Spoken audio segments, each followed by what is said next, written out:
Vamos a hacer un ejercicio. Pensemos en un día cualquiera en un futuro no muy lejano, digamos el 15 de marzo de 2026. Podría parecer una fecha sin más, ¿verdad? Otro día en el calendario.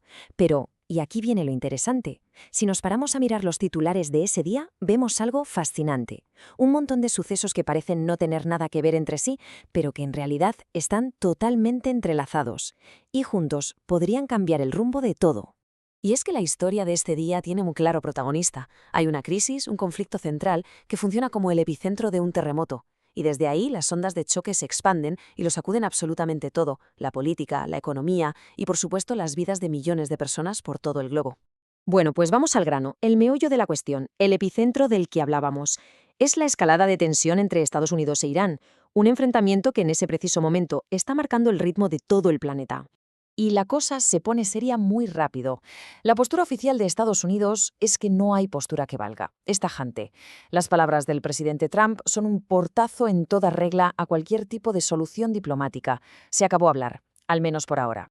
Esto es una espiral, un toma y daca peligrosísimo. Por un lado, EU dice no hay acuerdo de paz. ¿Y qué pasa al otro lado? Pues que Irán, a través de su Guardia Revolucionaria, responde. Y no con una amenaza cualquiera, no. Apunta directamente a los líderes de Israel, el gran aliado estadounidense en la zona. La tensión es, palpable, se puede cortar con un cuchillo. Y claro, de las palabras se pasa a los hechos, la amenaza se cumple. Y este es el momento clave, el punto de no retorno, porque Irán lanza un misil balístico Segil contra Israel. Ojo, no estamos hablando de un cohete casero, no. Un Segil es un arma de largo alcance muy seria. Esto ya no es un rifirrafe, es una escalada militar en toda regla. Aquí las reglas del juego acaban de cambiar por completo.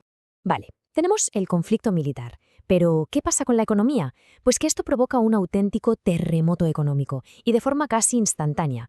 Y todo se centra en un lugar muy específico del mapa. Para que nos hagamos una idea de la que se está liando, tenemos que hablar del Estrecho de Hormuz. Pensemos en él como si fuera la aorta del sistema energético mundial, una arteria vital por la que pasa una cantidad brutal del petróleo que mueve el planeta. Así que claro, si tapas esa arteria, el colapso es inmediato y global. Pues bien, eso es justo lo que pasa. Irán juega su carta más fuerte. Cierra el estrecho, usando la geografía como un arma económica. El resultado: pánico. Pánico total en los mercados y los precios de la energía por las nubes, en una subida de vértigo. Y fíjense en la reacción. Japón anuncia que va a liberar 80 millones de barriles de sus reservas estratégicas. 80 millones. Es una cifra récord, una barbaridad. Es una medida desesperada a una escala que no se veía. Esto nos da una imagen perfecta del nivel de pánico, de cómo las grandes potencias intentan apagar un fuego que se está descontrolando. Entonces, la pregunta es evidente, ¿no? Con el suministro de petróleo del mundo pendiendo de un hilo, ¿qué se puede hacer? ¿Qué tienen en la manga los líderes mundiales para frenar este caos? Pues vamos a ver que las soluciones no son nada sencillas. De hecho, son bastante contradictorias. Y aquí vemos la estrategia de EU, que es curiosa, por no decir otra cosa. Es una de cal y otra de arena. Por un lado, sacan músculo, piden una coalición naval, una respuesta militar para abrir el estrecho a la fuerza. Pero por otro, hacen una jugada económica que deja a todo el mundo con la boca abierta. Levantan algunas sanciones al petróleo de Rusia, su gran rival. Una decisión, sí, pragmática para que no falte crudo y los precios no exploten, pero que a sus aliados europeos, digamos que no les hacen ninguna gracia. Bien, hemos visto lo militar y lo económico, pero un conflicto así tiene muchas más caras. Vamos a ampliar un poco el objetivo para ver las reacciones diplomáticas y, sobre todo, para no olvidar lo más importante, el coste humano, porque ya hay víctimas.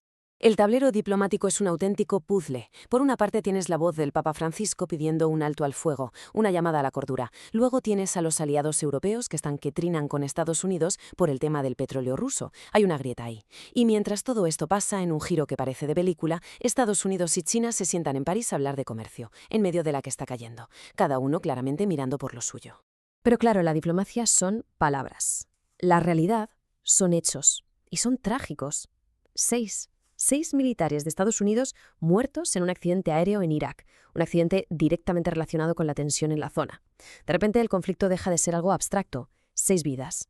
Ese es el precio real, el coste humano para Estados Unidos. Y la tragedia no se queda ahí, se propaga como una mancha de aceite. Toda esta inestabilidad regional echa más leña al fuego de otros conflictos. En Cisjordania, las fuerzas israelíes matan a una familia palestina entera, un padre, una madre y sus 2 hijos. Es desgarrador y es el ejemplo perfecto de cómo el conflicto principal salpica y acaba golpeando de la forma más cruel a la gente inocente. Bueno, vamos a hacer una pausa. Salgamos por un momento de este epicentro de crisis, porque, y esto es importante recordarlo, mientras todo esto sucede, el mundo sigue girando. La vida continúa. Hay alegrías, hay otras tragedias, hay normalidad. ¿Y qué mejor ejemplo que el deporte? En medio de toda esta tensión tenemos momentos de pura celebración. India gana su 3ª Copa del Mundo de Cricket, una fiesta nacional, y el equipo de parahockey sobre hielo de EEU completa un triplete histórico. Son como pequeñas burbujas de oxígeno, un recordatorio de que la vida también es esto: alegría, superación, celebración. Pero no todo es celebración, claro. El mundo también lucha contra otras crisis que no son provocadas por el hombre.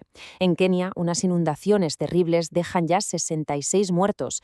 Es una tragedia enorme, un desastre natural que se cobra vidas, mientras en otra parte del mundo los humanos se pelean entre sí.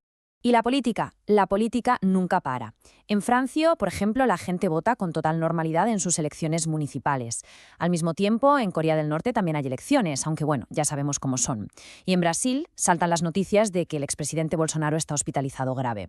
La maquinaria de la política, con sus rutinas y sus sobresaltos, sigue a toda máquina. Bien, hemos viajado por todo el mundo en un solo día, este 15 de marzo de 2026. Ahora toca parar, respirar hondo y ver qué podemos sacar en claro de todo esto. Si hay una idea con la que debemos quedarnos es esta dualidad, este contraste constante. Hemos visto cómo un solo conflicto en Oriente Medio tiene el poder de poner patas arriba la economía del planeta entero. Pero a la vez, a miles de kilómetros, la gente celebra un mundial, lucha contra una inundación o simplemente va a votar. El mundo es un lugar increíblemente conectado y al mismo tiempo extrañamente desconectado. Así que nos vamos con una pregunta flotando en el aire. Todos estos sucesos, el misil, la crisis del petróleo, el partido de cricket, las elecciones, son como pequeñas ondas en el agua. La gran pregunta es, ¿cuál de todas estas ondas, en un día definido por el conflicto, va a acabar convirtiéndose en el tsunami que arrase con todo y defina el mañana?